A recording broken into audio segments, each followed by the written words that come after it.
Buenas tardes, querido grupo. Bienvenidos a esta cita que tenemos hermosa los martes a las 5:30. Mientras pongo las diapositivas, por favor, Marta Patricia, ¿me regalas la oración? Amado Padre, amado Padre Celestial, bendito Dios, queremos darte gracias, Señor, por este día maravilloso que nos has entregado, que nos has regalado, Señor, de vida. Gracias, Señor, por la oportunidad que nos das de conocerte, de acercarnos cada día más a ti, Señor, de despojarnos de toda esa naturaleza pecaminosa, de todos esos malos hábitos, de esas pequeñas zorras que destruyen los cultivos en flor, Señor. Gracias, Padre, porque tú nos ayudas a quitar las moscas, esas moscas que apestan el perfume, Señor. Dios mío, hoy clamamos porque cada día nuestro corazón esté más pegado a ti, Señor, y seamos ese aroma fragante para todos los que están a nuestro alrededor, Señor. Hoy te pedimos que seas tú, Señor, renovando nuestra mente con este conocimiento más, que seamos afirmados, Señor, en tu verdad, que tú tengas esa bondad, Padre, de ayudarnos a estar fuertes, firmes y estables en ti, Señor. Gracias porque todo este privilegio, Señor, es por tu Hijo Jesucristo, Señor. Clamamos porque, Señor, dispongas nuestras vidas, que seamos esos vasos nobles, Señor, para usos especiales, Padre, que seamos esos instrumentos útiles, Padre, que llevemos esa buena noticia con amor y con verdad, con humildad y bondad, Señor. Hoy te damos gracias, Padre, por enseñarnos a vivir de una manera buena. En el nombre de Jesús bendecimos a esta profesora hermosa que, Señor, dedicó su corazón para conocerte y darlo a conocer. Que cada día se llene más de ti, Señor, porque ella también nos llena de ese conocimiento. En el nombre de Jesús. Amén y amén. Amén. Gracias, mi linda.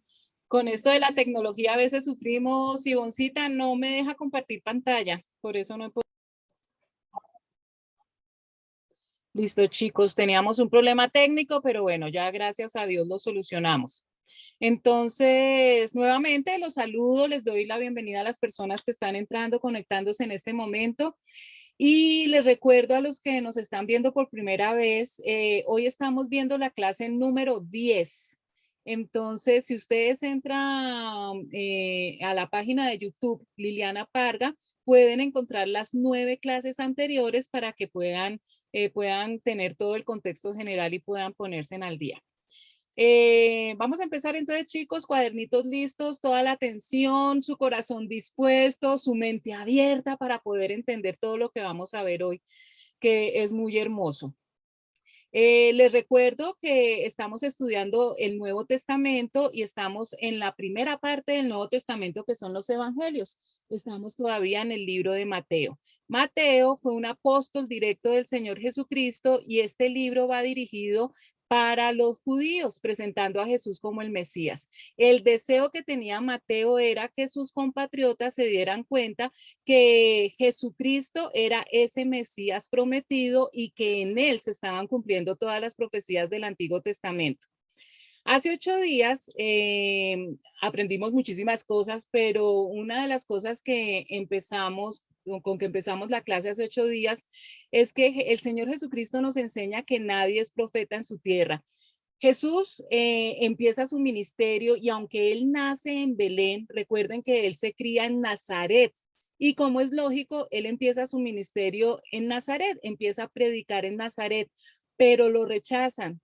Entonces, en ese momento es cuando él nos enseña que es muy difícil evangelizar, predicarle, darle las buenas nuevas a aquellas personas que nos conocen, a nuestros familiares cercanos, a las personas que nos han conocido desde niños. Es muy difícil evangelizar. ¿Será porque pues nos conocen con todos nuestros defectos y nuestras cualidades? Y al propio Jesucristo le pasó, no pudo predicar en Nazaret porque la gente no le creía. Y la incredulidad impide que llegue el milagro. Ni sus propios hermanos creían en él. Entonces, él no pudo hacer milagros en Nazaret y por eso es que él sale de aquella tierra donde él se crió. Por eso nosotros tenemos que pedirle mucho a Dios en oración, primero que nos ayude a nosotros en nuestra incredulidad, porque a veces hay cositas que todavía nosotros como que nos cuesta trabajo creer de la palabra de Dios, del cristianismo. Y también orar por aquellos familiares y seres queridos que no han creído, para que el Señor ponga esa pequeña semilla de fe en sus corazones y empiecen a creer la palabra de Dios. También vimos hace 8 días que el Evangelio de Mateo nos cuenta que el Señor Jesucristo tenía hermanos y nos habla de 4 hermanos varones con sus nombres propios. Jacobo, que es el mismo Santiago, José, Simón y Judas, 4 hermanos varones. Recuerden que tanto Jacobo como Judas tienen libros, tienen cartas en el Nuevo Testamento. Y también estudiábamos que tenía varias hermanas, habla de todas sus hermanas, lo que nos indica que por lo menos tenía 3 hermanas, es decir, que aprendimos que el Señor Jesucristo tenía mínimo unos 7 hermanos o medio hermanos. También vimos hace 8 días la dinastía herodiana. Herodes es uno de los personajes de los cuales tenemos más referencia en los 4 evangelios y fue un personaje que tuvo que ver mucho con el ministerio del Señor Jesucristo. Era el gobernante. Herodes el Grande fue el primero que empezó la dinastía, pero él tuvo varios hijos que también algunos de ellos tenían el mismo nombre de Herodes y aprendimos toda la influencia que tuvieron en la época de Jesús. Vimos también hace 8 días cómo Herodes, cuando celebra su cumpleaños, hace un banquete y la hija de su esposa, que se llama Salomé, danza y él le ofrece un regalo y por insinuación de la mamá, ella pide la cabeza de Juan el Bautista y así es como aprendimos que Juan el Bautista es decapitado, la muerte de Juan el Bautista. También vimos hace 8 días uno de los grandes milagros del Señor Jesucristo y fue la multiplicación de los panes. Primero, nos dice la Biblia que a 5,000 hombres, es decir, que habían más de 5,000 personas, con 2 pececitos y 5 panes, Dios los multiplica, el Señor Jesucristo los multiplica y todos los asistentes comen y al final sobran 12 canastas. Vimos hace 8 días también que después de hacer este milagro le pide a sus discípulos que vayan al otro lado del mar de Galilea mientras él despide a la gente y a sus discípulos los coge una tormenta de un momento a otro en la barca y es cuando entonces Jesús hace otro milagro grandísimo que es caminar sobre las aguas. Y nos encontramos con nuestro amigo Pedro el sanguíneo que cuando lo ve que va caminando por las aguas le pide a Pedro que también él quiere caminar y el Señor le dice, listo, ven. Y Pedro empieza a caminar en el agua, pero en un microsegundo le quita la mirada al Señor Jesucristo y comienza a hundirse. Y esta es una gran enseñanza para nosotros porque así nos pasa en nuestra vida cuando hay tormentas y si no tenemos nuestra mirada puesta en el Señor Jesucristo, no soportamos esas tormentas y nos hundimos. También alcanzamos a ver hace 8 días otro milagro hermoso de la mujer cananea. Era una mujer que no era judía y le pide al Señor Jesucristo que por favor le sane a su hija. Y Jesús hace como que no la escucha, pero fue para darle una lección a los discípulos y también una enseñanza hermosísima a nosotros. La cananea, la mujer sigue insistiendo y los apóstoles le dicen, mire, esta mujer está molestando mucho, por favor, dile que se vaya. Y es cuando ya Jesús entonces habla con ella y le dice que no está bien que los perros coman de la cena de los hijos. Y recuerden ustedes, como vimos hace 8 días, que la connotación de perros dentro de la cultura judía no es como nosotros la tenemos hoy en día, de esos animalitos que se vuelven parte de la familia y que duermen en nuestra cama y los queremos más. Bueno, yo no me incluyo ahí, pero los llegan a querer más que a sus propios hijos y a sus cónyuges, sino que era otro nombre que se le daba a los gentiles, es decir, a las personas que no eran judíos. Y aquí Jesús utiliza precisamente esto de forma irónica para darles una lección a los discípulos por la falta de misericordia que tuvieron con esta mujer, porque ella entendió perfectamente eso. El Señor Jesús les dice, mire, yo vengo a hacer milagros dentro de los judíos, no le puedo dar la cena a los perros. Y ella le contesta, pero es que hasta los perros comen de las migajas que caen de la mesa. Y dice que el Señor se asombró de la fe de esta mujer. Recuerden ustedes que al Señor Jesús lo asombran 2 cosas, lo asombra la incredulidad y lo asombra la fe. Y por fin, entonces, el Señor Jesús sana a su hija por esa fe tan grande y le da una lección a los discípulos de misericordia. También aprendimos cómo ya unos pasajes más adelante nuevamente se encuentran con una gran multitud que no había comido, y cuando el Señor Jesús les dice a los discípulos que les den de comer, ellos se aterran de, pero ¿qué vamos a hacer? Ya habían tenido un milagro con 5.000 hombres, aquí habían 4.000 hombres. Entonces el Señor dice, bueno, tráigame nuevamente, bendice el pan, bendice los peces, y nuevamente toda la multitud come. Aquí entonces alimenta a 4.000 y sobran 7 canastas. Aprendimos algo muy importante porque él empieza a tener contacto con unos personajes que era como la Gestapo, que estaban en todo momento al lado del Señor Jesucristo esperando a ver las embarradas que Jesús decía o hacía para poderlo supuestamente desenmascarar, que eran estos fariseos, maestros de la ley, sacerdotes, ancianos, que en todo momento nos los encontramos porque simplemente murmuran y critican todo lo que el Señor Jesús hace, y le piden al Señor Jesús que hagan milagros, que les muestre señales para ellos creer. Pero ya el Señor venía haciendo muchos milagros, y es cuando el Señor Jesús les dice, mire, ustedes saben interpretar las señales del clima, pero no saben interpretar las señales de los tiempos. Ese tiempo que ellos estaban viviendo, un tiempo que había sido profetizado en el Antiguo Testamento, y ellos no se estaban dando cuenta que estaban pasando por la época más importante de la humanidad, cuando el Mesías que había sido por tanto tiempo profetizado, en ese momento se estaban cumpliendo todas esas profecías. Y Señor Jesús les dice, mire, solo una generación malvada y adúltera reclamaría una señal milagrosa. Adúltera porque empezaron a mezclar la verdadera palabra de Dios con otras creencias, y tenían un corazón tan duro que no se dieron cuenta que la señal más grande de la venida del Mesías era el mismo Jesucristo, porque él era el Mesías. Y el Señor Jesús les dice, mire, la única señal que les voy a dar es la señal de Jonás, que así como 3 días y 3 noches él estuvo en el vientre de un pez, de un gran pez, yo también voy a estar 3 días y 3 noches en el sepulcro. Es decir, que les estaba diciendo a todos estos fariseos, ustedes no me están creyendo haciendo yo estos milagros. La última señal y más grande es que yo voy a morir y voy a resucitar al tercer día. Pero nosotros sabemos que ni siquiera con esa señal los fariseos aceptaron que Jesucristo era el Mesías. Aprendimos algo importantísimo porque el Señor Jesucristo le dice a los discípulos que qué decía la gente, qué pensaba la gente, que quién era él. ¿Quién dice la gente que soy yo? Y aquí sale nuestro amigo Pedro nuevamente, el sanguíneo Pedro, y contesta esta vez sí, logró hacerlo muy bien porque él se adelanta rápidamente y dice, tú eres el Cristo, el Hijo del Dios viviente. Con esta frase Pedro está reconociendo que Jesucristo es el Hijo de Dios, el Mesías prometido en el Antiguo Testamento. Y a raíz de esta frase se crearon unas malas interpretaciones y unas malas enseñanzas que llevaron a que saliera una religión que enseña muchas cosas equivocadas que no están de acuerdo con la Biblia.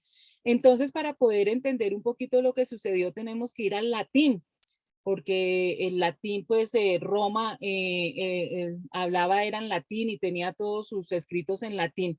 Entonces, lo que el Señor Jesús le dice a Pedro, frase por la cual se malinterpretó todo, que tú eres Pedro y sobre esta piedra edificaré mi iglesia, realmente si nosotros vemos las palabras en latín, se dice así, tú eres Petros y sobre esta Petra edificaré mi iglesia. Si hacemos la traducción quedaría, tú eres piedra y sobre esta roca edificaré mi iglesia.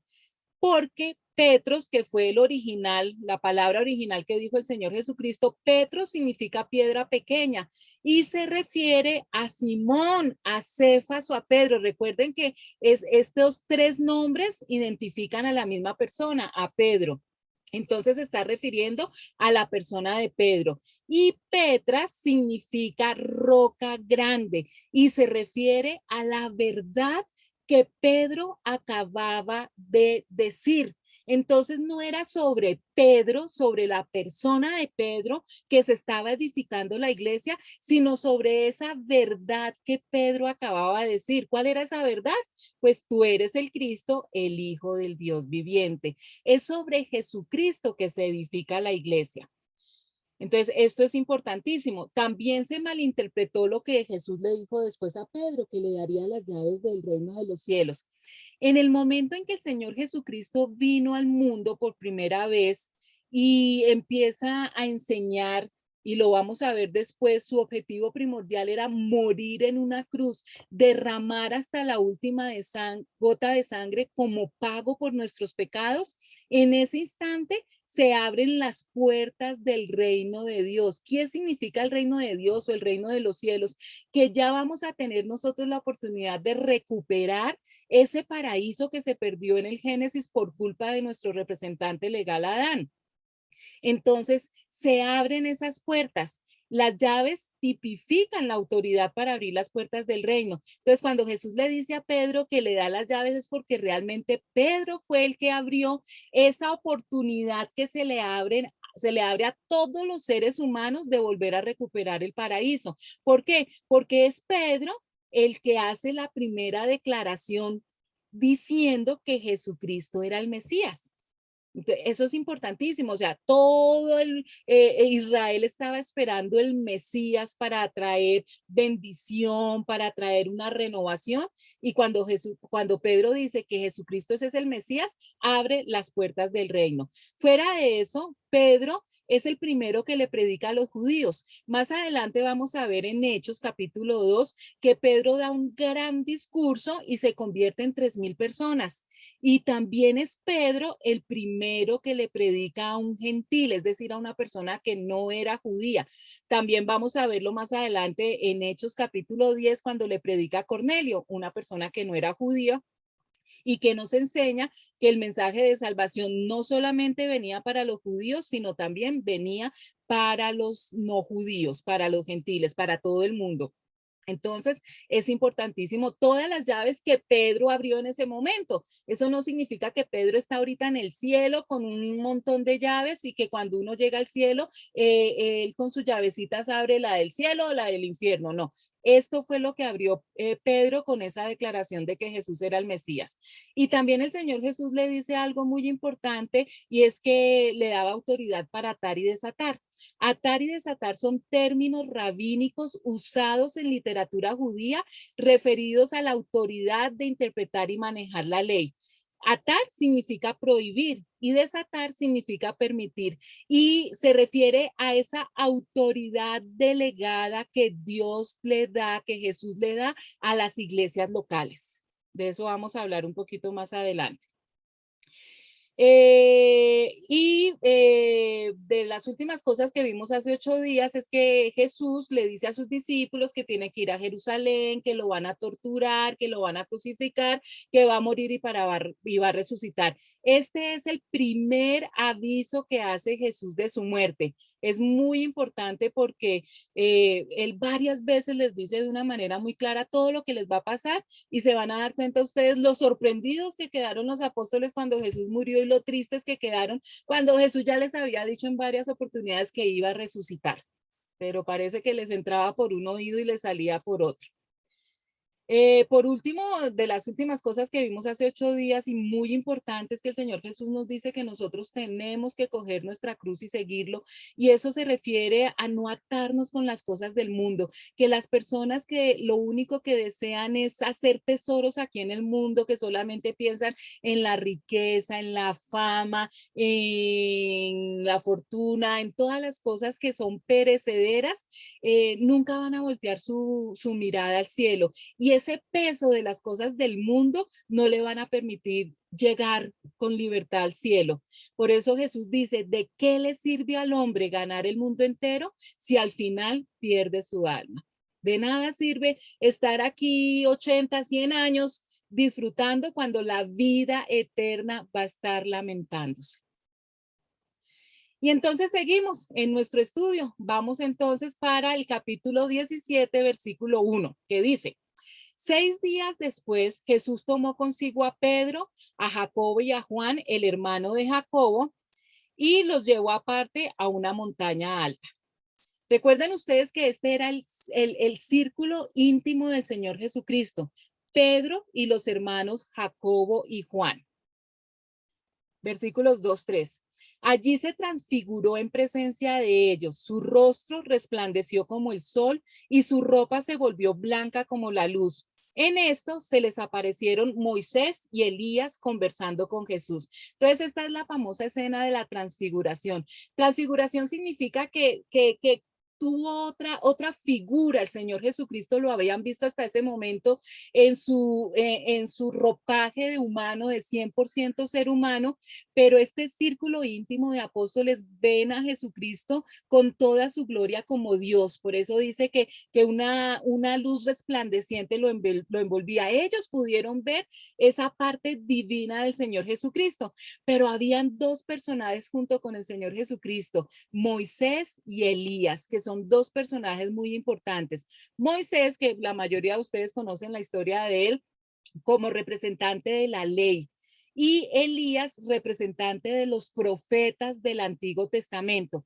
También esta enseñanza de la transfiguración con estos dos personajes nos indica, nos enseña algo que vamos a ver cuando estemos estudiando el Apocalipsis, y es que en el rapto de la iglesia, Moisés representa a las personas que murieron en Cristo y que van a resucitar cuando Jesucristo venga por segunda vez. Y Elías, recuerden ustedes que Elías no murió, sino que fue raptado en un carro de fuego. Él representa a las personas que estemos vivas en el momento del rapto y que seamos trasladados para encontrarnos con el Señor Jesucristo. Entonces, Moisés representa a los muertos en Cristo y Elías representa a los que vamos a ser raptados. Versículo 4 dice, Pedro le dijo a Jesús, Señor, qué bueno sería que nos quedemos aquí. Si quieres, levantaré 3 albergues, uno para ti, otro para Moisés y otro para Elías. Nuevamente nuestro amigo Pedro, el sanguíneo. Entonces el Señor le dice a Jesús, no, mira tú tan de buena, Señor Jesús, que nosotros estamos aquí porque vamos a levantar 3 albergues o 3 tabernáculos. Mire, lo que Pedro quería era tomarse la selfie con ellos para que ese momento quedara registrado. Pero aquí cometió un grave error Pedro, y es que puso al mismo nivel al Señor Jesucristo y a Moisés y a Elías, y por eso es que pasa lo que pasa en los siguientes versículos. Versículos 5, 6 dice, mientras estaba aún hablando, apareció una nube luminosa que los envolvió, de la cual salió una voz que dijo, este es mi hijo amado, estoy muy complacido con él, escúchenlo. Al oír esto, los discípulos se postraron sobre su rostro aterrorizados. ¿Sí ven?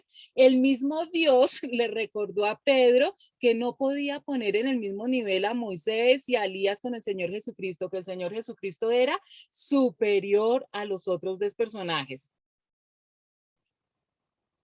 Vamos para versículo 7 al 9, dice, pero Jesús se acercó a ellos y los tocó. Levántense, les dijo, no tengan miedo. Cuando alzaron la vista no vieron a nadie más que a Jesús. Mientras bajaban de la montaña, Jesús les encargó, no le cuenten a nadie lo que han visto hasta que el Hijo del Hombre resucite. El Señor no quería que los demás discípulos y todo el mundo supiera que ellos lo habían visto en toda su gloria divina y que lo contaran después de que Él ya había ascendido al cielo. Por eso nosotros nos enteramos en el registro que ellos hacen escrito. Vamos para versículo 10. Entonces los discípulos le preguntaron a Jesús, ¿por qué dicen los maestros de la ley que Elías tiene que venir primero?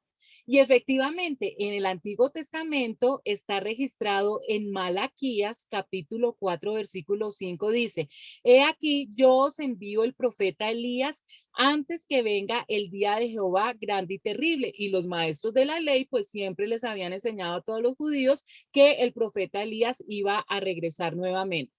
El Señor Jesús les contesta, sin duda, Elías viene y restaurará todas las cosas, respondió Jesús, pero les digo que Elías ya vino y no lo reconocieron, sino que hicieron con él todo lo que quisieron. De la misma manera va a sufrir el Hijo del Hombre a manos de ellos.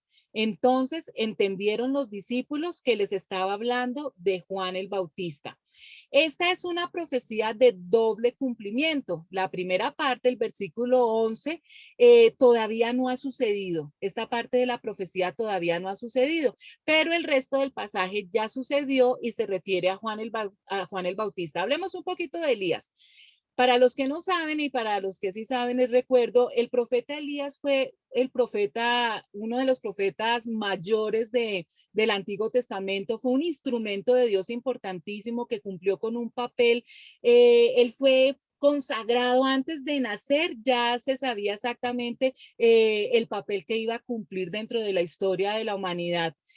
Tenía una manera de predicar súper fuerte, era de mucho carácter y tuvo que lidiar con una de las épocas más duras de la nación de Israel, que fue con la división del reino. Entonces el Señor lo utilizó para que sin ningún temor le predicara sobre sus pecados y fue el guía para que ellos se arrepintieran y estuvieran siempre por el camino del Señor, de Dios, pero ustedes saben que muchas veces fracasó por ese corazón tan duro de la nación de Israel y al final ni siquiera muere, sino que es raptado en un carro de fuego.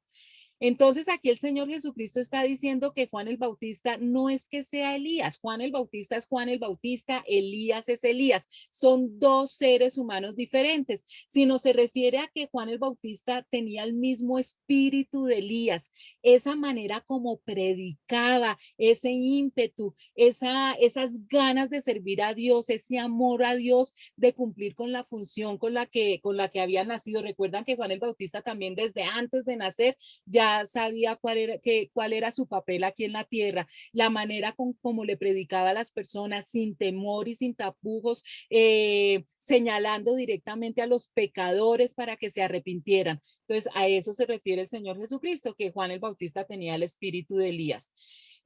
Volvemos a ver a Elías en el pasaje que acabamos de estudiar en la transfiguración y está Elías y Moisés hablando con el Señor Jesucristo, muy seguramente dándole ánimo a estos dos personajes al Señor Jesús, porque empieza esa etapa tan difícil de todo lo que tiene que ver con el Calvario y la crucifixión del Señor Jesús. Pero también volvemos a ver a Elías en el último libro del Nuevo Testamento, en el Apocalipsis. Nuevamente nos dice el Apocalipsis, nos habla de dos personajes que les da el nombre de los dos testigos. Cuando veamos el Apocalipsis vamos a ver mucho más sobre este tema, pero les adelanto que uno de estos testigos es el profeta Elías. Entonces, interviene mucho en la historia de Dios aquí en la tierra, Elías. Sigamos entonces para versículos 14 y 16. Cuando llegaron a la multitud, un hombre se acercó a Jesús y se arrodilló delante de él. Señor, ten compasión de mi hijo. Le dan ataques y sufre terriblemente. Muchas veces cae en el fuego o en el agua. Se lo traje a tus discípulos, pero no pudieron sanarlo. Entonces aquí un hombre se le acerca al Señor Jesús porque resulta que tiene un hijo que tiene un demonio, está poseído por demonios y ese demonio trata de matarlo. Mire que lo manda al fuego para quemarlo, lo manda al agua para ahogarlo. Y cuando él le pide el favor a los discípulos que ya tenían autoridad de parte de Jesús para hacer liberaciones y para sanar, y los discípulos no pudieron. Y esto era un problema gravísimo porque resulta que desde siempre se han hecho exorcismos y liberaciones demoníacas y en las tradiciones judías se enseñaba que si alguien no podía liberar de un demonio a otra persona era porque esa persona tenía un demonio. Entonces aquí los fariseos también vieron la oportunidad de que los discípulos no pudieron liberar a este muchacho, entonces ellos iban a poder decir que los discípulos estaban endemoniados porque no pudieron sacarle el demonio al muchacho. Entonces era realmente un gran problema. Y entonces por eso es que el Señor Jesús contesta así, generación incrédula y perversa, respondió Jesús, ¿hasta cuándo tendré que estar con ustedes? ¿Hasta cuándo tendré que soportarlos? Tráiganme aquí al muchacho.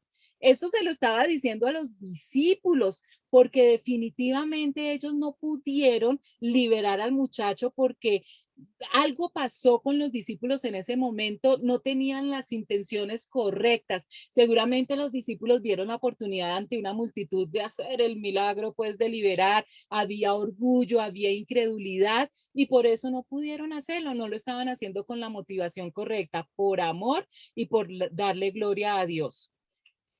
Jesús reprendió al demonio, el cual salió del muchacho y este quedó sano desde aquel momento. ¿Sí ven? Señor Jesús con una palabra, con la autoridad y con todos los requisitos, logra liberar al muchacho y queda sano.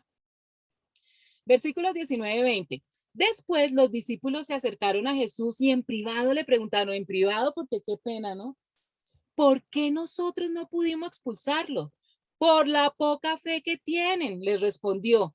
Les aseguro que si tuvieran fe tan pequeña como un grano de mostaza, podrían decirle a esta montaña, trasládate de aquí para allá y se trasladaría. Para ustedes nada sería imposible. Y aquí es una de las tantas veces que el Señor Jesucristo nos habla de la fe. Quizás mi fe sea tan pequeña como un grano de mostaza, pero mi Dios es grande y poderoso para hacer lo imposible. Chicos, la fe no es la que obra milagros. Miren que la fe puede ser chiquitica, chiquitica, chiquitica, pero si tenemos fe, las cosas se realizan porque el que realiza los milagros es Dios. Y si lo que nosotros le pedimos está de acuerdo a su voluntad, para Dios nada es imposible. No importa nuestra fe, pero es que ni siquiera alcanzamos a tener esa fe tan pequeñita.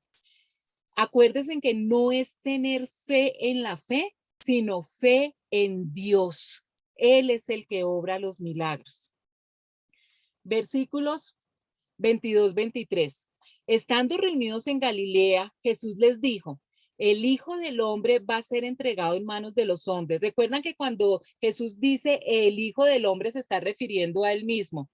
Lo matarán, pero al tercer día resucitará. Y los discípulos se entristecieron mucho. Segundo aviso que le dio a los discípulos de lo que le iba a pasar a él en el martirio y en la crucifixión, en la muerte y en la resurrección. Segundo aviso, tengan en cuenta eso. Versículos 24, 27. Cuando Jesús y sus discípulos llegaron a Capernaum, los que cobraban el impuesto del templo se acercaron a Pedro y le preguntaron, ¿su maestro no paga el impuesto del templo? Uy, sí, sí lo paga, respondió Pedro. Al entrar Pedro en la casa se adelantó Jesús a preguntarle, ¿tú qué opinas, Simón? Los reyes de la tierra, ¿a quiénes cobran tributos e impuestos? ¿A los suyos o a los demás? A los demás, contestó Pedro. Entonces los suyos están exentos, le dijo Jesús. Pero para no escandalizar a esta gente, vete al lago y echa el anzuelo. Saca el primer pez que pique, ábrele la boca y encontrarás una moneda. Tómala y dásela a ellos por mi impuesto y por el tuyo. ¿Por qué el Señor Jesús hace toda esta enseñanza? Porque fíjense que aquí están cobrando el impuesto del templo, el impuesto de la casa de Dios. ¿Y quién era el dueño de esa casa? Jesucristo. Jesucristo siendo Dios era el dueño de la casa de Dios, del templo. Entonces él estaba exento de pagar cualquier impuesto porque era el dueño. Pero como los fariseos y los maestros y los sacerdotes no habían entendido esa parte espiritual de Jesucristo, de que era el mismo Dios, que era el Mesías, tan igualados, cobrando el impuesto al dueño de la casa.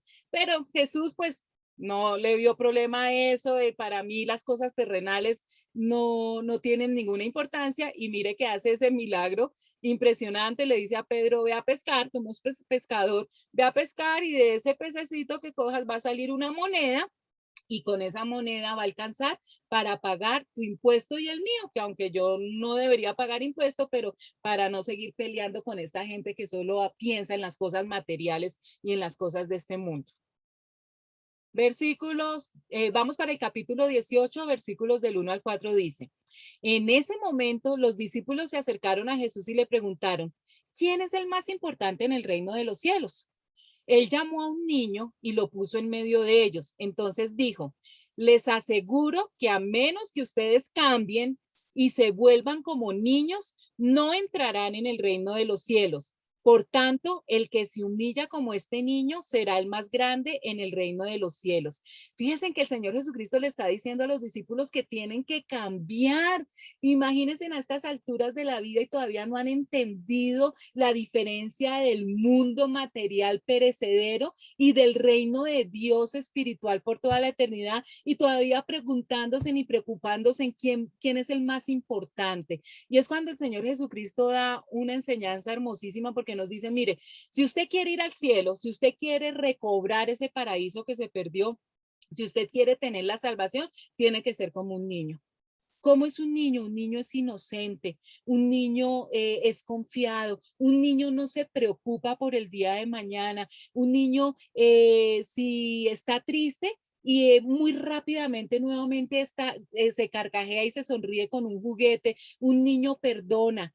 Tenemos que tener la humildad y la sencillez y la fe de los niños. Y por eso es que el Señor hace esta comparación y le dice a los discípulos, ustedes pensando en quién va a ser el mayor, quién es el más importante, cuando todos debemos de ser como niños.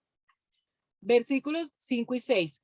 Y el que recibe en mi nombre a un niño como este, me recibe a mí. Pero si alguien hace pecar a uno de estos pequeños que creen en mí, más le valdría que le colgaran al cuello una gran piedra de molino y lo hundieran en lo profundo del mar. Lógicamente que aquí el Señor se está refiriendo a los niños literalmente, a los niños pequeñitos y está advirtiendo que cualquiera que haga sufrir a un niño, ese castigo va a ser tan terrible que más le valiera, mire, una piedra de molino que es tan grande y tan pesada que va a sufrir menos si se cuelga esa piedra en el cuello y se tira al mar que el castigo que va a tener aquellas personas que hacen sufrir a los niños.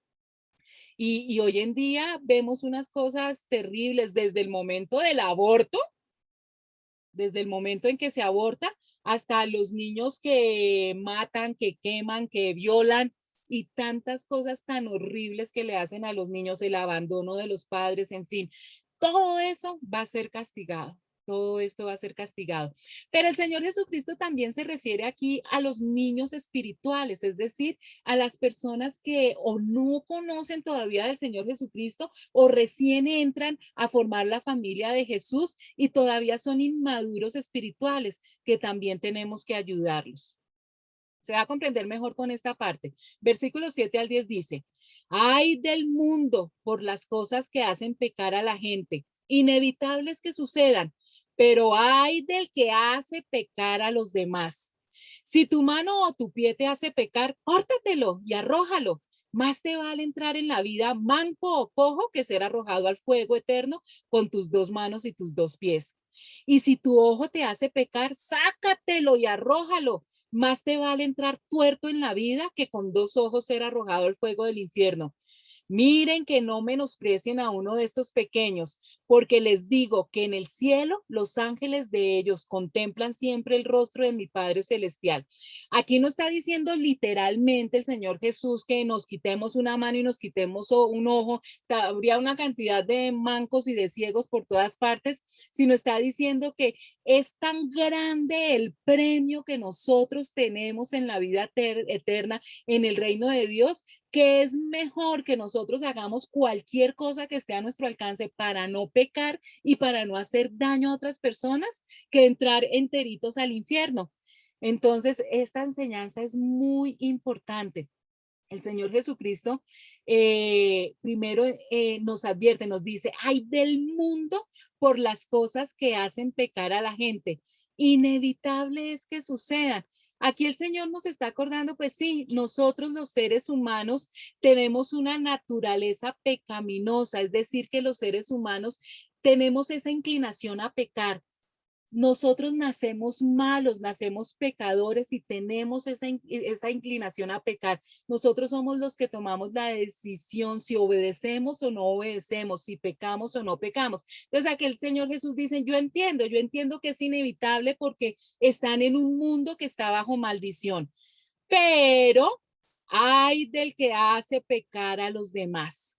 Es una cosa uno estar luchando por su santidad y luchando por no pecar cuando uno es el que le pone la zancadilla a otras personas para que pequen. Entonces, todas esas instituciones y todas esas empresas que por codicia, por avaricia y más que casi siempre simplemente por cosas materiales inventan empresas o organizaciones para hacer pecar a otras personas, van a tener también un castigo grandísimo. Todo lo que tiene que ver con el narcotráfico, la prostitución, tanto para adultos, la trata de blancas, prostitución de niños, todo lo que tiene que ver con la inmoralidad sexual. Todo eso, la gente que forma estas organizaciones para hacer pecar a otros, van a tener un mayor castigo. Por eso, cuando alguien te invite a pecar y diga la frase, La vida es corta, hay que vivirla. Tú dile, el infierno es eterno y hay que evitarlo. Entonces, hay de aquellas personas que se llenaron los bolsillos y tuvieron reconocimiento y fama y bienes materiales en empresas que hacen pecar a otras personas. Vamos entonces para versículos 12-14. ¿Qué les parece? Si un hombre tiene 100 ovejas y se le extravía una de ellas, ¿no dejará las 99 en las colinas para ir en busca de la extraviada? Y si llega a encontrarla, les aseguro que se pondrá más feliz por esa sola oveja que por las 99 que no se extraviaron. Así también el Padre de ustedes que está en el cielo no quiere que se pierda ninguno de estos pequeños. Acuérdense que pequeños está hablando no solamente de los niños en edad, sino también de los inmaduros espiritualmente, de los niños espiritualmente. Y lo hace con un ejemplo hermosísimo, como Jesús es nuestro pastor, da un ejemplo con pastores. Un pastor puede tener 100 ovejas, 1000 ovejas, 1.000.000 de ovejas, pero si se le pierde una oveja, va a buscarla. Lo mismo sucede con Dios. Dios no quiere que nadie perezca. Entonces, los que ya estamos en el redil, pues Dios nos ama, nos protege, nos consiente, pero Él va es por las personas que todavía no están en el redil. Y se hace fiesta en el cielo cuando un pecador se convierte y entra al redil. Es que para Él una ovejita es igual de importante que 1000. Es lo mismo que si se le pregunta a una madre que tiene 10 hijos y se le muere un hijo, uno no le va a decir, pero tranquila, le quedan 9 hijos más. Sería absurdo, ¿no es cierto? Pues para Dios es exactamente lo mismo. Puede tener 1.000.000 de ovejas en el redil, pero si hay un solo perdido, Él va a sufrir por esa oveja perdida. Versículos 15-17. Si tu hermano peca contra ti, ve a solas con él y hazle ver su falta. Si te hace caso, has ganado a tu hermano. Pero si no, lleva contigo a uno o dos más para que todo asunto se resuelva mediante el testimonio de 2 o 3 testigos. Si se niega a hacerles caso a ellos, díselo a la iglesia. Y si incluso a la iglesia no le hace caso, trátalo como si fuera un incrédulo o un renegado. Aquí el Señor Jesucristo empieza a darnos una serie de directrices para que nosotros podamos tener buenas relaciones con nuestro prójimo, con las personas que están a nuestro alrededor, porque acuérdense que el propósito más grande de todo esto, las motivaciones correctas, es que nosotros amemos a Dios sobre todas las cosas y a nuestro prójimo como a nosotros mismos. Entonces recuerden ustedes que se corrige en privado y se felicita en público. Entonces aquí el Señor Jesús nos está diciendo, si ustedes tienen una persona a su lado que les ha hecho daño, que los tratan mal, los maltratan, los ofenden, que pecan contra usted y usted realmente ni sabe qué es lo que está pasando, pero quiere que haya armonía en su casa, en el conjunto, en el trabajo, ve a hablar con él en privado y pregúntale con amor, pregúntale, yo hice algo que te ofendiera para que tú estés odiándome, para que tú me estés tratando de una manera tan mal, arreglar las cosas primero entre los dos. Y si eso no funciona, si el personaje te trata más mal, te grita y se va, nos dice entonces que debemos nuevamente tratar de arreglar el asunto, pero esta vez ir con 2 o 3 testigos, con otras 2 personas que sean testigos de que yo estoy tratando de arreglar la situación con ese personaje.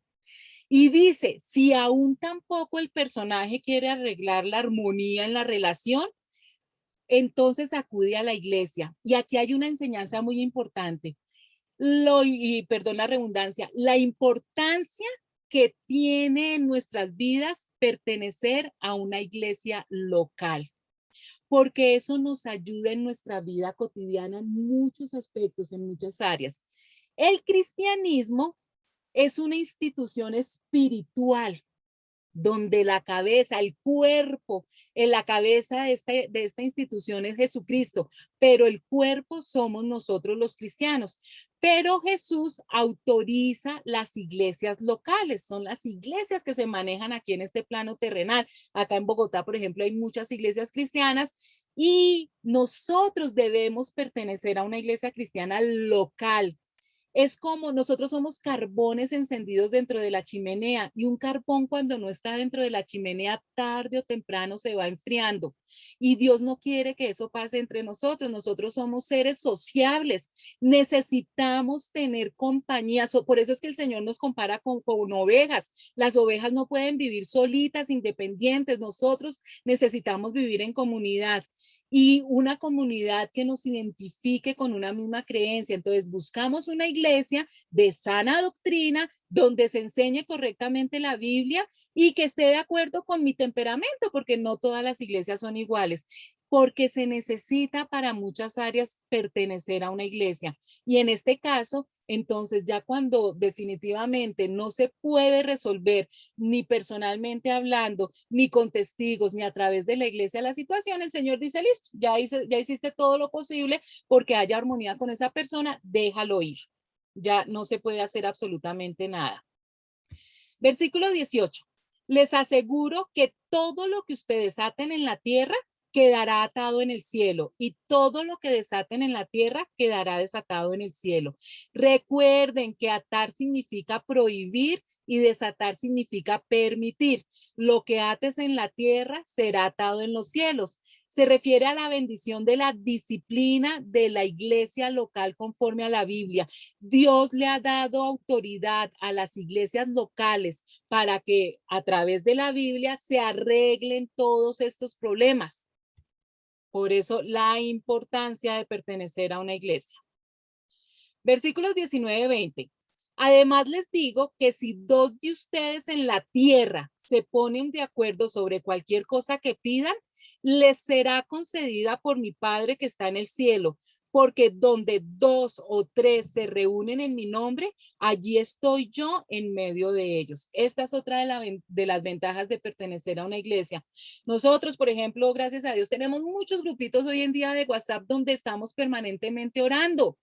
Y nos reunimos las amigas, los hermanos de la iglesia para orar por una cosa. Acá este versículo nos está diciendo este pasaje que si dos se ponen de acuerdo para pedirle a Dios alguna cosa que está dentro de la voluntad de Dios, Dios nos la concede. Es ponernos de acuerdo.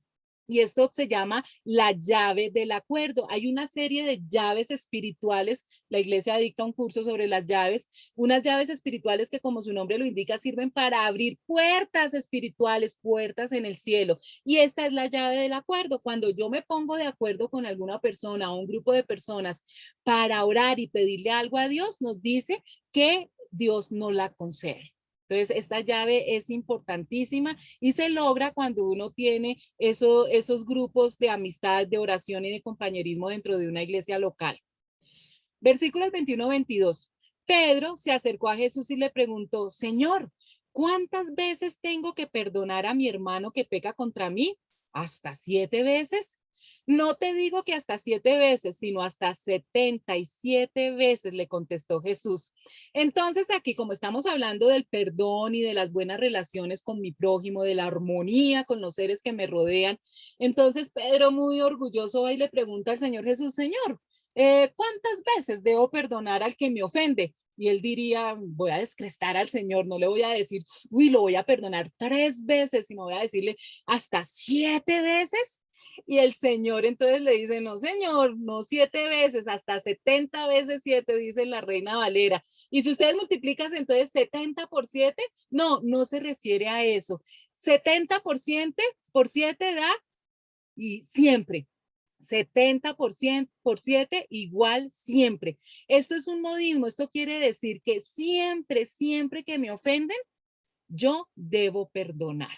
Entonces no se preocupen, no tienen que hacer una multiplicación, sino que significa eso. Siempre que me ofenden, yo debo perdonar.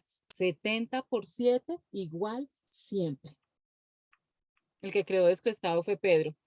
23-27. Por eso el reino de los cielos se parece a un rey que quiso ajustar cuentas con sus siervos. Al comenzar a hacerlo, se le presentó uno que le debía miles y miles de monedas de oro. Como él no tenía con qué pagar, el Señor mandó que lo vendieran a él, a su esposa y a sus hijos y todo lo que tenía para así saldar la deuda. El siervo se postró delante de él. Tenga paciencia conmigo, le rogó. y se lo pagaré todo. El señor se compadeció de su siervo, le perdonó la deuda y lo dejó en libertad. Al salir, aquel siervo se encontró con uno de sus compañeros que le debía 100 monedas de plata. Lo agarró por el cuello y comenzó a estrangularlo. Págame lo que me debes, le exigió. Su compañero se postró delante de él. Ten paciencia conmigo, le rogó, y te lo pagaré. Pero él se negó. Más bien fue y le hizo meter en la cárcel hasta que pagara la deuda.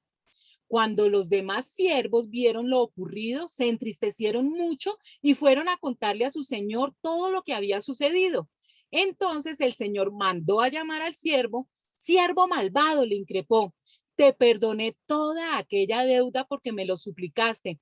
¿No debías tú también haberte compadecido de tu compañero, así como yo me compadecí de ti? Y enojado, su señor lo entregó a los carceleros para que lo torturaran hasta que pagara todo lo que debía. Así también mi Padre Celestial los tratará a ustedes, a menos que cada uno perdone de corazón a su hermano. Miren esta parábola tan hermosa que cuenta el Señor Jesucristo para mostrarnos cómo debemos perdonar. Y se llama la parábola del siervo malvado. Como lo acabamos de leer, un hombre le debía muchísima plata al rey, y cuando el rey va a cobrarle y no puede él pagarle, le ruega que por favor le condone la deuda. Y el rey tiene misericordia de él y le perdona la deuda. Pero cuando este hombre sale a la calle, se encuentra con uno de sus amigos que le debía unas moneditas y lo estrangula para que le pague la deuda. Él también le ruega que por favor le tenga paciencia para pagarle, pero él no tiene misericordia y lo echa en la cárcel. Otros hombres, siervos del rey, se dan cuenta, entonces llevan a este hombre ante el rey y le cuentan todo lo que vieron. Y el rey se pone furioso y le reclama y le dice, ¿cómo es posible que yo te perdono a ti una deuda tan gigante y tú sales y no tienes misericordia con una persona que te debía unas moneditas? Entonces manda que lo manden, que lo lleven a la cárcel y que lo torturen hasta que pague la deuda. La enseñanza nos la da el final del pasaje y es muy clara. Nos dice, el Señor Jesucristo nos perdonó toda nuestra deuda, que fue muy grande. Todo lo que nosotros le debemos a Dios es grandísimo.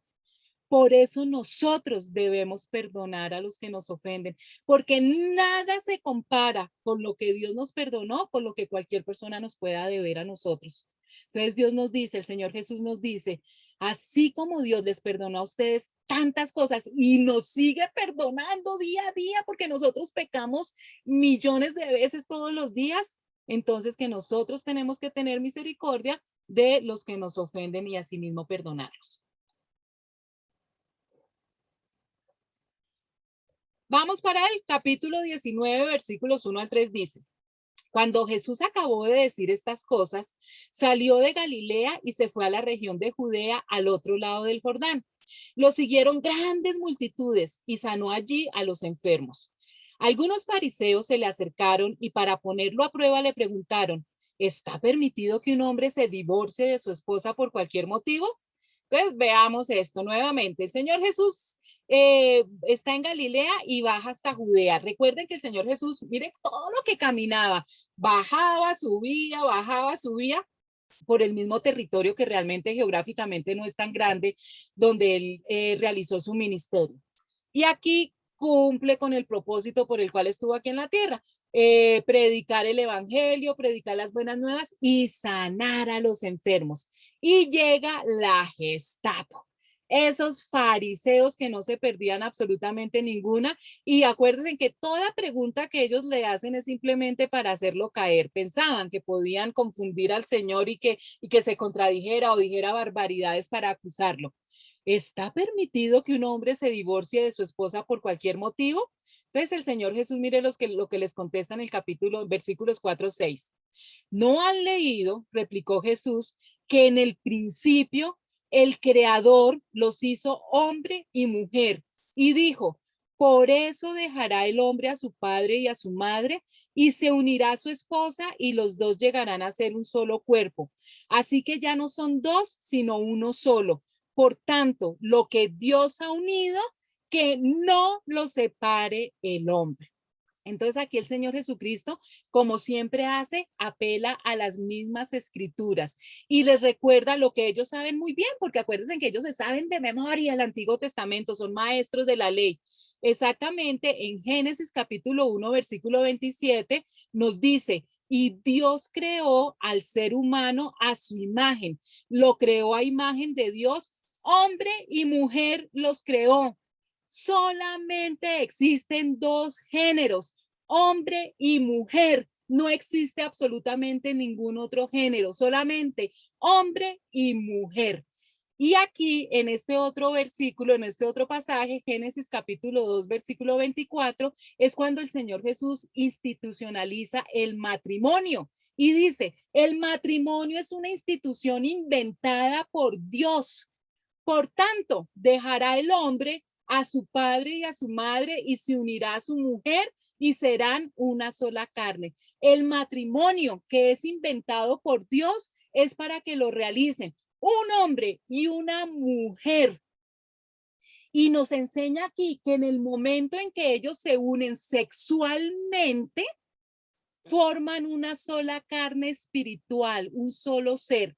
Aquí también nos está hablando del sexo. El sexo fue inventado por Dios. Dios reglamenta el sexo para el disfrute de los seres humanos. Ese cuadro, ese marco en donde mete Dios el sexo es para protegernos a los seres humanos. Y por eso Dios dice, miren, yo les regalo el sexo para que lo disfruten dentro de la institución del matrimonio entre un hombre y una mujer. Las reglas están dadas. Cualquier cosa por fuera de estas reglas es antibíblico y está en contra de Dios. Entonces, el Señor termina diciendo, lo que Dios ha unido, que no lo separe el hombre, porque el matrimonio es hasta que la muerte nos separe. Entonces, hoy con esta respuesta, los fariseos encuentran el papayazo porque miren cómo le responden a Jesús. Le dicen, le replicaron, ¿por qué entonces mandó Moisés que un hombre le diera a su esposa un certificado de divorcio y la despidiera? O sea, ¿por qué Moisés, ese hombre de Dios del Antiguo Testamento tan importante, sí permitía el divorcio? Moisés les permitió a ustedes divorciarse de sus esposas por lo obstinados que son, respondió Jesús. Pero no fue así desde el principio. Les digo que excepto en caso de inmoralidad sexual, el que se divorcia de su esposa y se casa con otra comete adulterio, es decir, está pecando. Y aquí les recuerdo algo que nosotros ya vimos en otra clasecita. Deuteronomio 24:1-2 dice, si un hombre se casa con una mujer, pero luego deja de quererla, esto era lo que decía Moisés, por haber encontrado en ella algo indecoroso, solo podrá despedirla si le entrega un certificado de divorcio. Una vez que ella salga de la casa, podrá casarse con otro hombre. Entonces ahí, ¿sí ven? Sí, verdaderamente Moisés permitía el divorcio. Pero entonces, aquí es donde les digo lo que ya habíamos visto en otra clase, que hablamos de la voluntad perfecta de Dios y la voluntad permisiva de Dios. Existe una voluntad perfecta de Dios, es decir, lo que Dios quiere que acontezca, lo que Dios quiere que suceda. Pero existe una voluntad permisiva de Dios, lo que Dios permite que suceda. En otras palabras, la voluntad perfecta de Dios es su camino, el camino de Dios. Y la voluntad permisiva de Dios es nuestro camino. La voluntad perfecta es aquello que Dios quiere que nosotros hagamos porque es perfecta, porque Dios sabe que no nos va a traer problemas y eso es lo que Dios quiere que nosotros hagamos. Pero recuerden que nosotros tenemos libre albedrío. Entonces, por nuestro pecado existe la voluntad permisiva. Y Dios nos dice, mire, lo perfecto que ustedes pueden hacer, lo que yo quiero que ustedes hagan es esto. Pero como tienen en libre albedrío, pues si no lo quieren hacer y quieren hacer otra cosa, pues yo se los permito. Entonces, aquí la voluntad perfecta de Dios en cuanto al matrimonio, ¿qué era? Lo que Dios unió, que no lo separe el hombre. Esa es la voluntad perfecta de Dios. Pero la voluntad permisiva, entonces, es el divorcio con unas excepciones únicamente. Entonces dice, esas excepciones es por abandono del cónyuge, por inmoralidad sexual en cualquiera de sus manifestaciones y por abuso en cualquiera de sus manifestaciones. Por cualquiera de estas causales se puede hacer un divorcio y la persona puede nuevamente casarse, no el cónyuge que cometió esto, no el cónyuge que abandonó, el que cometió la inmoralidad sexual y el que cometió el abuso, sino el cónyuge que recibió estos abusos tiene la libertad de divorciarse y volverse a casar nuevamente sin cometer adulterio. Entonces, resumamos un poquito. En el Antiguo Testamento, la ley mosaica, la ley de Moisés, permitía el divorcio por cualquier razón. Aquí en el Nuevo Testamento, el Señor Jesucristo nos está diciendo, se permite el divorcio únicamente por adulterio, inmoralidad sexual y o abandono. Pero hay iglesias en este momento que no permiten algunas iglesias locales que no permiten el divorcio en ninguna de las circunstancias. Entonces, pues también ellos están errados porque entonces son más santos que el Señor Jesucristo y no están siguiendo realmente lo que la Biblia nos enseña. Entonces, esta es únicamente la modalidad en cuanto al divorcio. Sigamos. Vamos para versículos 10-12. Si tal es la situación entre esposo y esposa, comentaron los discípulos, es mejor no casarse. ¿Sí? Ya están pensando en casarse, pero primero pensando en el divorcio. O sea, si la cosa está muy difícil y la mujer me sale horrible, entonces no me puedo divorciar. No todos pueden comprender este asunto, respondió Jesús, sino solo aquellos a quienes se les ha concedido entenderlo. Pues algunos son eunucos porque nacieron así, a otros los hicieron así los hombres y otros se han hecho así por causa del reino de los cielos. El que pueda aceptar esto, que lo acepte. Entonces aquí hablamos del área sexual dentro del matrimonio, que no es lo más importante, aunque el mundo quiera darlo a entender así. Miren, el matrimonio es un compromiso. Yo no me caso para tener sexo, yo me caso por compromiso. Yo en el momento del matrimonio empeño mi palabra, me comprometo a amar y cuidar a la otra persona hasta que la muerte nos separe. Por eso no es válido que yo me separo porque el amor se acaba o porque ya no tengo satisfacción sexual. Esas son añadiduras que Dios da. La importancia del matrimonio la da ese compromiso de cuidarnos el uno al otro. Entonces, nada tiene que ver el celibato con las instrucciones de la Biblia. El celibato no es bíblico, de que para yo poder trabajar para Dios y honrar a Dios, tengo que ser célibe, tengo que no casarme, no tener relaciones sexuales, que eso, bueno, es muy discutible, ¿no? Que tanto celibato, ¿verdad? Cumplen los que practican el celibato. El celibato no es bíblico. Aquí está hablando es de los eunucos. Ya vamos a ver qué es un eunuco. Dice, pues hay eunucos que nacieron así del vientre de su madre, personas que nacen por diferentes problemas físicos que no pueden tener relaciones sexuales. Y hay eunucos que son hechos eunucos por los hombres, o sea, por guerras, por la maldad del ser humano, vuelven eunucos a otras personas. Y hay eunucos que asimismo se hicieron eunucos por causa del reino de los cielos. El que sea capaz de recibir esto, que lo reciba. ¿Qué es un eunuco? Un eunuco es un varón castrado, es decir, se le realiza la extirpación o la inutilización de los testículos o del pene. A las mujeres también se les hace en sus partes íntimas para que no tengan satisfacción sexual. En los hombres, en especial al que se destinaba entre los orientales a la custodia de las mujeres del harén. Entonces, el Señor Jesús nos está explicando acá lo que tiene que ver con la abstinencia sexual. Y dice el Nuevo Testamento en otros pasajes que vamos a estudiar más adelante, que el sexo lo inventa Dios y que le pone un reglamento para que lo hagamos dentro del matrimonio, porque el Señor sabe que es algo que nosotros necesitamos y que es muy agradable. Y el Señor dice, mire, para que ustedes no se estén quemando de pasión, dice el apóstol Pablo más adelante que nos lo enseña, para que ustedes no se estén quemando de pasión y estén pecando, cásense jóvenes y puedan tener sus relaciones sexuales dentro del matrimonio constituido por Dios. Pero si alguien tiene el don de abstinencia, y definitivamente no se quiere casar y no va a tener relaciones sexuales porque lo puede hacer, no hay ningún problema. Lo que pasa es que eso es muy difícil, dice el Señor Jesucristo, pero el que lo puede hacer, pues que lo haga, pero si no, mejor no peque, porque acuérdense que tener relaciones sexuales por fuera del matrimonio es pecado, sino que cásense si no pueden tener esa abstinencia sexual. Y ven que en la Biblia se nos habla de todos los temas deliciosos, sin tapujos, de una manera hermosa, porque todo fue creado por Dios. Versículos 13 y 14. Llevaron unos niños a Jesús para que les impusieran las manos y orara por ellos, pero los discípulos reprendían a quienes los llevaban. Jesús dijo, dejen que los niños vengan a mí y no se lo impidan, porque el reino de los cielos es de quienes son como ellos. Después de poner las manos sobre ellos, se fue de allí. Resulta que el Señor Jesús tenía, como decimos nosotros, palito con los niños. Ustedes se imaginan esa mirada de Jesús, le salía, brotaba amor por todos los poros y era un imán para los niños. Los niños querían estar al lado del Señor Jesucristo.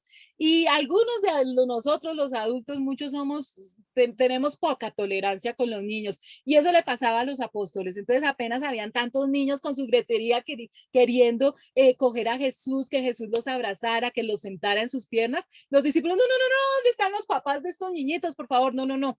El Señor Jesús se da cuenta de eso y les dice, no, no se los impidan, déjenlos que se acerquen, porque al fin y al cabo, el cielo es de ellos. Entonces, aquí es una gran enseñanza para lo que por algún tiempo todavía muchas personas creen del famoso limbo.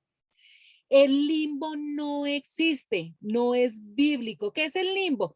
La Iglesia Católica enseña entonces que hay una especie de guardería espiritual que cuando un bebé muere sin ser bautizado, se va para este lugar, esta guardería que se llama limbo. Pero eso se lo inventaron simplemente. Ahí fue cuando se inventaron también el que se tenía que bautizar a los niños y todo eso era para poder cobrar y todo alrededor de la parte monetaria. El limbo no existe. Aquí el Señor Jesucristo nos está diciendo que si un niño muere, inmediatamente se va para el cielo. Y miren, para los que no me creen, hasta el Papa Benedicto XVI en el año 2006, él mismo escribió una encíclica diciéndole a sus feligreses que qué pena tantos años habiéndoles enseñado algo incorrecto, pero que el limbo no existía, lo mismo que el purgatorio. Pero ustedes le preguntan ahorita a cualquier católico que no lea la Biblia y todavía siguen creyendo en el limbo y siguen creyendo en el purgatorio, dos sitios que no son bíblicos, solamente existe el cielo y el infierno. Y el Señor da una explicación hermosísima porque definitivamente todos pueden estar tranquilos que si un niño muere, directamente se va para el cielo. Los niños que no alcanzan a nacer y los niños que alcanzan a nacer pero por algún motivo mueren, están en los brazos del Señor Jesucristo. Están totalmente felices. Y los papitos que han perdido niños, ellos se van a volver a encontrar con esos niños cuando nos reunamos todos nuevamente. Eso lo estudiamos en el Apocalipsis más adelante. Vamos para versículos 16 al 22. Entonces vino uno y le dijo, maestro bueno, ¿qué bien, qué bien haré para tener la vida eterna? Él le dijo, ¿por qué me llamas bueno? Ninguno hay bueno sino uno, Dios.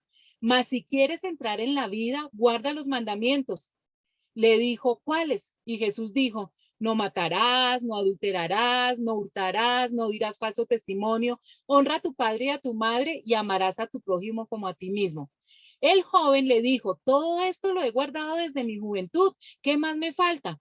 Jesús le dijo, si quieres ser perfecto, anda, vende lo que tienes y dalo a los pobres y tendrás tesoro en el cielo y ven y sígueme. Oyendo el joven esta palabra, se fue triste porque tenía muchas posesiones.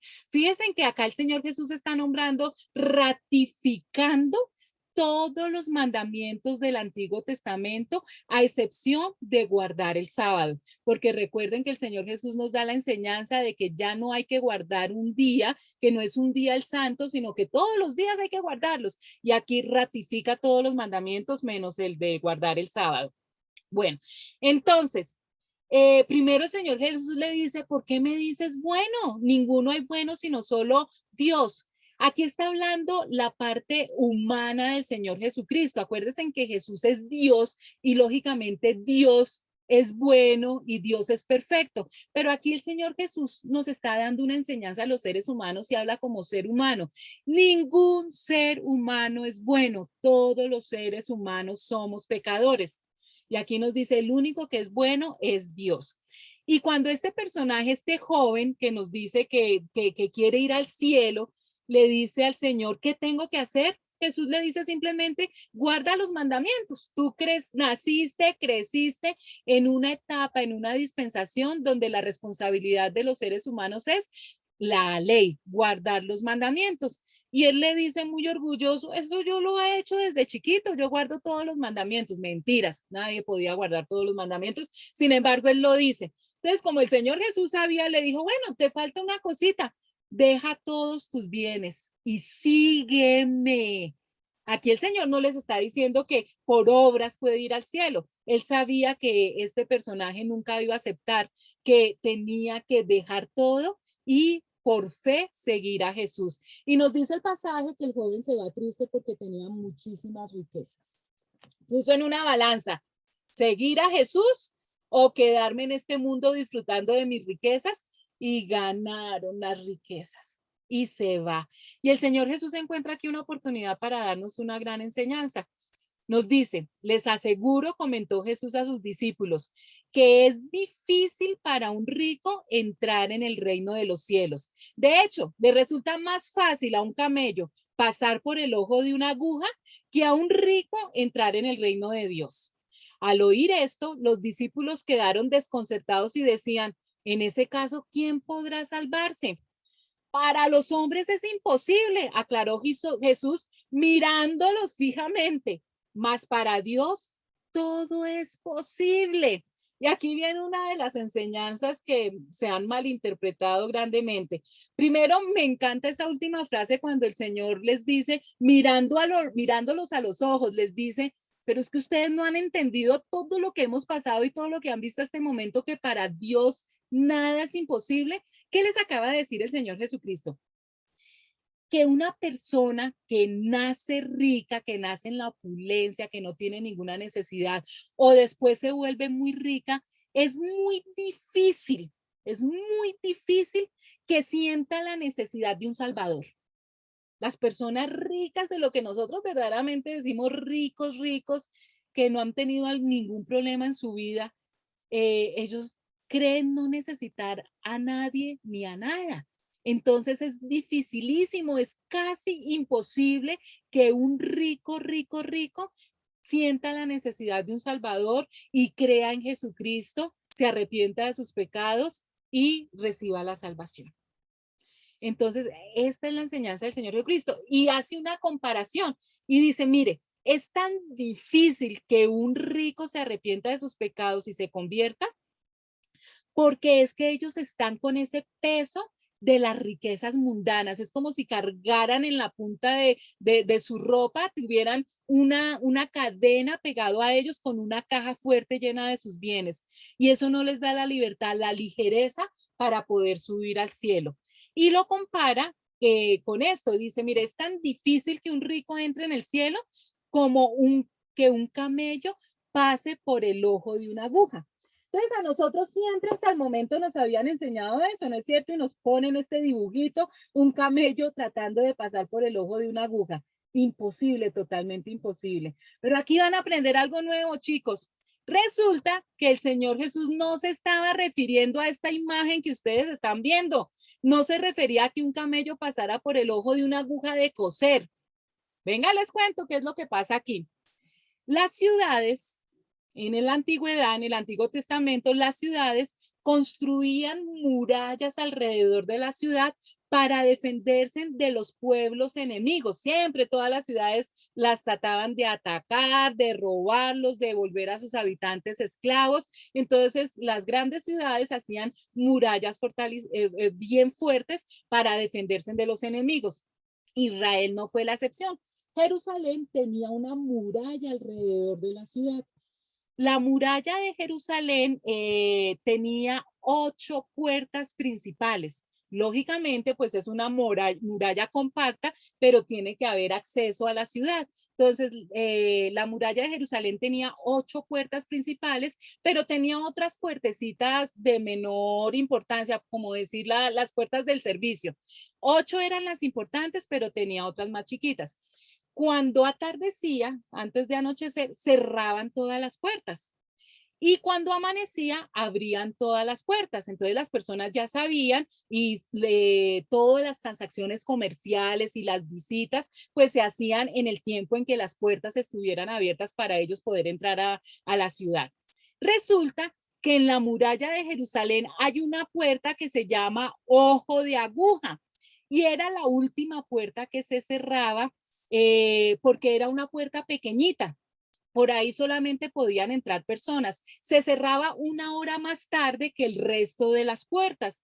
Entonces, cuando un viajero despistado porque encontró trancón de camellos o qué sé yo, llega tarde a la muralla y ya están todas las puertas principales cerradas, él entonces va rápidamente a la puerta Ojo de Aguja para poder entrar a la ciudad y no tener que pasar la noche afuera de la muralla, que es peligroso.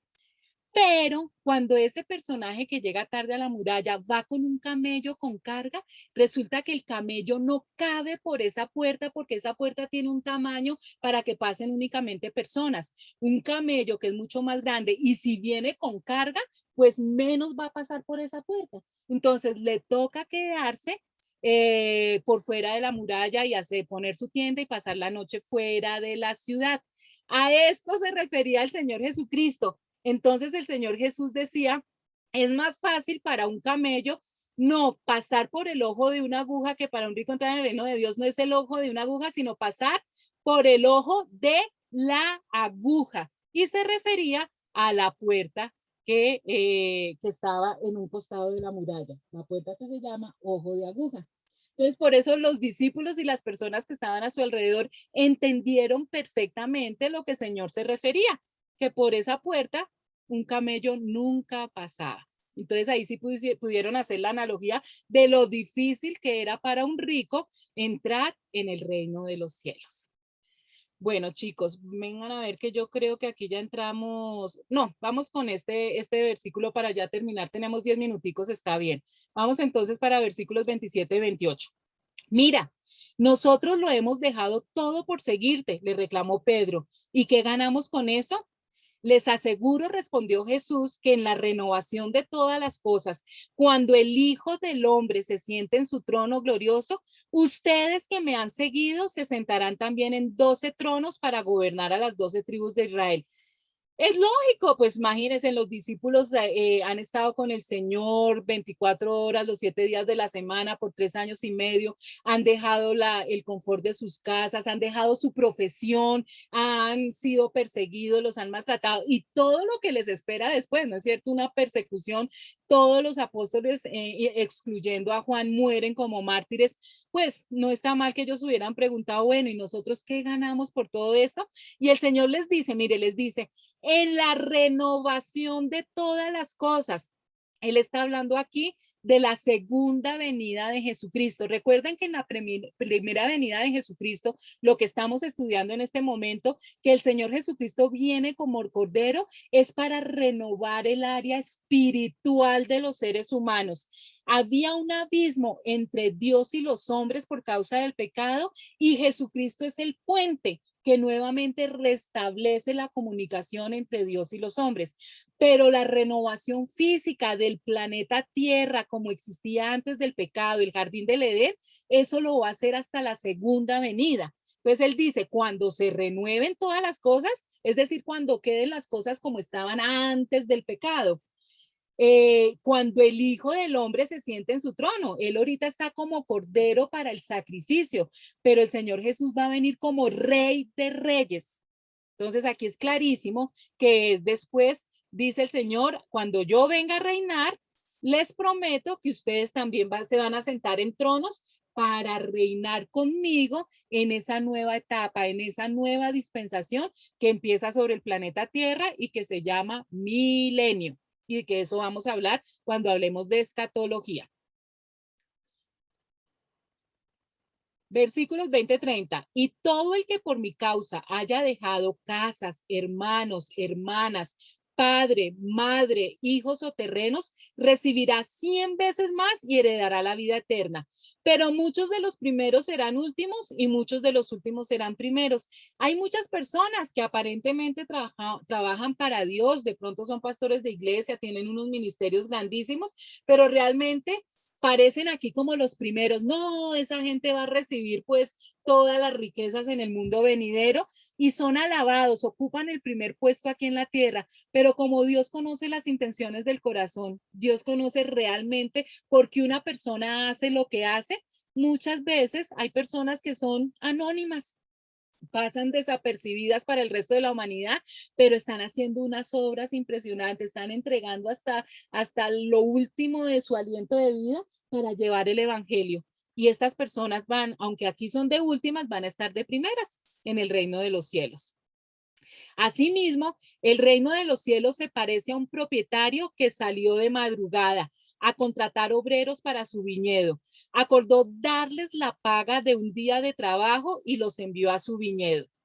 Fíjense que el Señor entonces está comparando el reino de los cielos, lo que nos va a regalar a nosotros, como si fuera un trabajo aquí en la tierra. Dice, el dueño, es decir, Dios, aquí lo está comparando como el propietario de una tierra, sale a la madrugada a contratar obreros y acordó darles una paga por el trabajo de un día.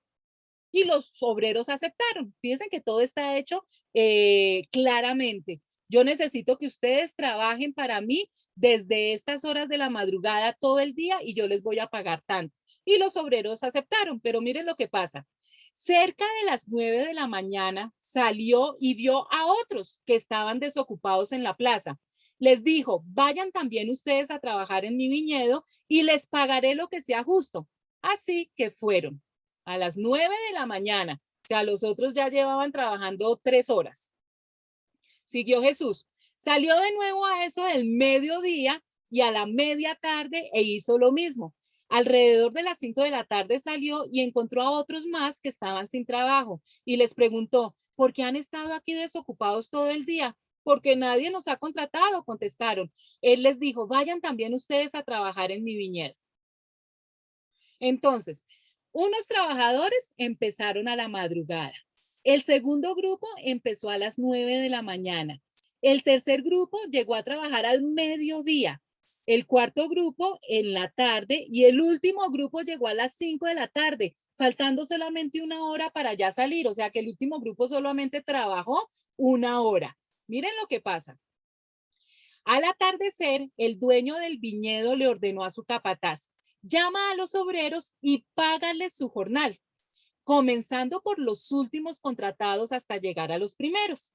Se presentaron los obreros que habían sido contratados cerca de las 5 de la tarde y cada uno recibió la paga de un día. Por eso, cuando llegaron los que fueron contratados primero, esperaban que recibieran más, pero cada uno de ellos recibió también la paga de un día. Al recibirla, comenzaron a murmurar contra el propietario. Estos que fueron los últimos en ser contratados trabajaron solo una hora, dijeron. Y usted los ha tratado como a nosotros, que hemos soportado el peso del trabajo y el calor del día. Pero él le contestó a uno de ellos, amigo, no estoy cometiendo ninguna injusticia contigo. ¿Acaso no aceptaste trabajar por esa paga? Tómala y vete. Quiero darle al último obrero contratado lo mismo que te di a ti. ¿Es que no tengo derecho a hacer lo que quiera con mi dinero? ¿O te da envidia de que yo sea generoso? Así que los últimos serán primeros y los primeros últimos. El Señor Jesucristo, en esta parábola que se llama Los obreros de la viña, dice que pareciera una injusticia porque le pagó igual cantidad a los que trabajaron una horita que a los que trabajaron todo el día. Pero realmente él no fue injusto porque le pagó a los que trabajaron todo el día lo que él les había acordado, sino que fue generoso fue generoso. Aunque todos los verdaderos discípulos recibirán recompensa, el orden de la recompensa será determinado por el espíritu con el que sirvió el discípulo. Fíjense que los viñadores que empezaron a trabajar desde la madrugada no tenían un corazón sano, porque en vez de agradecer por la paga que le acaban de dar, de haber encontrado trabajo, estaban fijándose en era lo que les pagaban al otro. Celosos, envidia, murmuraban, peleando. Entonces el Señor conocía ya el corazón de estas personas y así va a pasar en el reino de los cielos. Algunas personas han trabajado toda su vida evangelizando, llevando las buenas nuevas, han sufrido, han recibido la muerte de sus seres queridos, ellos mismos han tenido enfermedades, han muerto en manos de misioneros que han muerto en manos de las personas que han tratado de evangelizar. Otros hemos predicado con comodidades y todos vamos a recibir la misma paga, la salvación eterna. Entonces, esta parábola es muy linda. Bueno, chicos, vamos a dejar aquí porque ya empezamos un nuevo tema y ya es tiempo además. Hoy vimos Artico Tema. Vamos les invito a que lean ustedes nuevamente todo lo que hemos estudiado para que se les afiance más en su corazoncito y en su mente. Y muchísimas gracias por esta invitación que siempre nos aceptan, que tengan una hermosa semana y que Dios los bendiga.